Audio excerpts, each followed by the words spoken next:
Okay, our next guest is Amy Daughters, who joins us on the Deseret First Credit Union Hotline. She writes for FB Schedules, and she wrote an article called A Bold Plan to Make College Football Great Again. Amy, it's great to have you on the show. Welcome to BYU Sports Nation. Thanks, guys. Thanks for having me on. So you wrote this article. In a nutshell, what's your grand plan to make college football great again? Well, the first thing to understand about the great plan is that to fix college football, which in my opinion would be promote equality and expand the playoff bracket, it's not to expand the Power 5 leagues by adding teams to the existing divisions.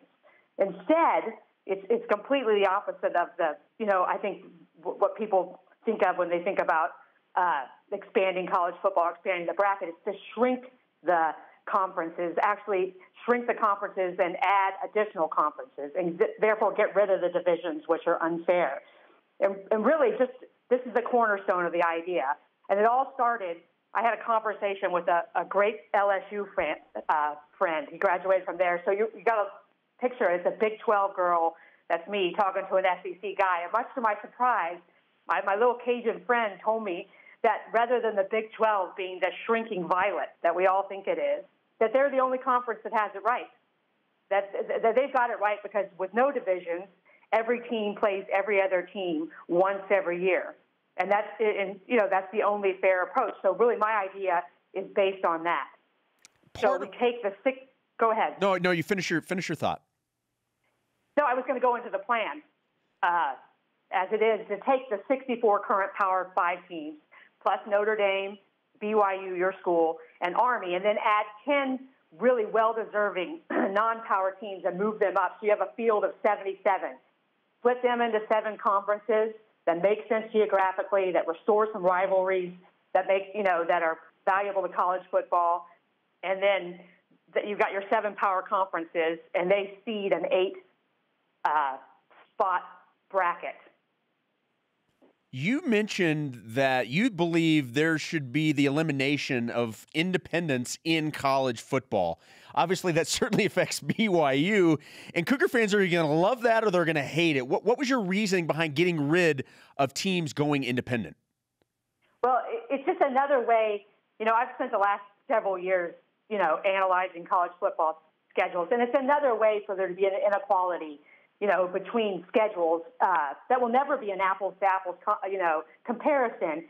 But the independent status, is another way for teams to, not stick with a scheduling format that makes sense for everybody. Plus, it complicates a 4-bracket playoff or an 8-bracket playoff, because what do you do with it? And, Notre Dame has all the advantage in being an independent. BYU took a step up from moving from the Mountain West Conference simply because they can play more power teams, more quality teams now. But the independent status, it's basically protected Notre Dame and given them an advantage for years and years. And my contention is Notre Dame needs to play by the same rules as everyone else. And for BYU, dropping the independent status in football only helps them is if they're finally included in the mix where they have a clear path to make it to a national championship. You're preaching to the choir here on BYU Sports Nation. Amy Daughters, who wrote a really interesting article we're discussing on FB Schedules. Yeah, BYU in the Pacific Conference. I've been a proponent for BYU to be in the Pac-12 for a long time. I think it's a tremendous fit. The league values the research element of academia, so BYU hasn't been in that for whatever reason, among other things. But I'm a huge fan of this Pacific Conference with BYU in it, Boise State. What went into how you shaped each conference? Well, basically, I took a map and drew lines, penciled in all the current teams, and then picked the 10 teams that I saw, plus BYU and Army, and put them in the divisions where they geographically made sense. Because that also, there's a lot of rivalries that will be restored from a plan like that. For instance, West Virginia doesn't fit into the Big 12. They need to play Pitt. But, there's A&M needs to be back in Texas playing Texas schools. And BYU, clearly, if there was an expansion in the Pac-12, is a target, because that's they play Utah. That's your big game. I listened to your lead-in. You don't want any red in your pit with your cushions or whatever. That's exactly you don't want right, part Amy. of that. Yes. That's a big deal. So I drew the lines based on that and tried to protect as many rivalries and make it enough geographic sense as I possibly could. You also talk about expanding the playoff teams to 8. I don't know anybody who doesn't like that idea, except it hasn't happened yet. So how inevitable is that ultimately that the playoff teams will expand? Well, I think it's a product of money, and I think that's what we all think. The BCS died. There was such popular outcry for it to go away. But I think the biggest reason it died is because there was more money in the playoff system. With my plan, it's interesting because you still retain the committee, you expand it to 8, but rather than have the committee, these well-meaning people in a conference room decide who's going to go, you've got the 7 conferences, they're champions, and every conference is legislated to have a conference championship. They play, and then the committee gets to pick one team as an at-large, and that's presumably the best team that didn't win a conference championship. But then what you have is, instead of the committee deciding who plays, they just seed the tournament, like the men's basketball tournament. And to me, that's super powerful because we're making the decision on the field. So we no longer have the junior high school girls cheerleading competition popularity contest.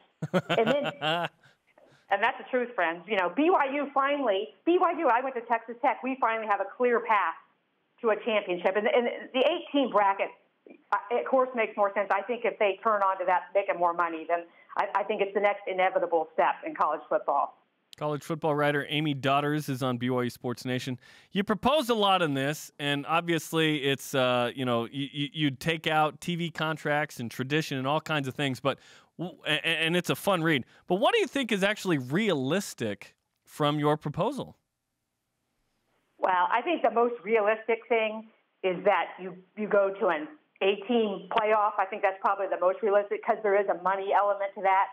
I think eventually we'll outlaw scheduling games against FCS schools. That's a point in my plan.